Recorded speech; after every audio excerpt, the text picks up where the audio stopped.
এখন রমজান মাস, ফেসবুকে ঢুকলেই প্রায় পেজে দেখা যায় এরকম পাতলা একটা খিচুড়ি রান্না করে। এটা কিন্তু ইফতারির পরে খেলেও ভালো লাগে, আবার ইফতারিতে খেতেও খুব ভালো লাগে।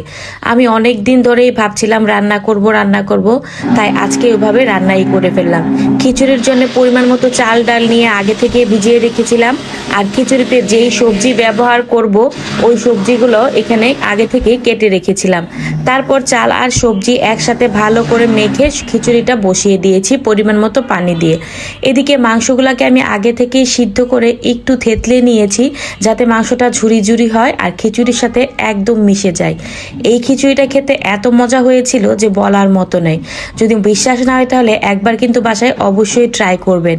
আর ইফতারির পরে বা রাতে অনেক সময় ভাত খেতে ইচ্ছা করে না, তখনও কিন্তু এই মজাদার হেলদি খিচুড়িটা আপনারা খেতে পারবেন। এদিকে কিন্তু আমার খিচুড়িটা একদমই হয়ে গিয়েছে, আর আমার মাংসটাও কিন্তু রান্না হয়ে গিয়েছে। আর মাংসটা কিন্তু নর্মাল মাংস আমরা যেভাবে রান্না করি ওভাবেই রান্না করেছি। তারপর খিচুড়ির সাথে মাংসটা মিশিয়ে নিচ্ছি এবং 5-10 মিনিট এখানে জাল করে নিচ্ছি। বাস, আমার খিচুড়ি একদম রেডি। এই খিচুড়িটা খেতে কিন্তু ভীষণ মজা হয়েছে। বাসার সবাই কিন্তু এটা খেতে খুব পছন্দ করেছে। এবার আমি গরম গরম পরিবেশন করব, উপরে বেরেস্তা দিয়ে নিচ্ছি।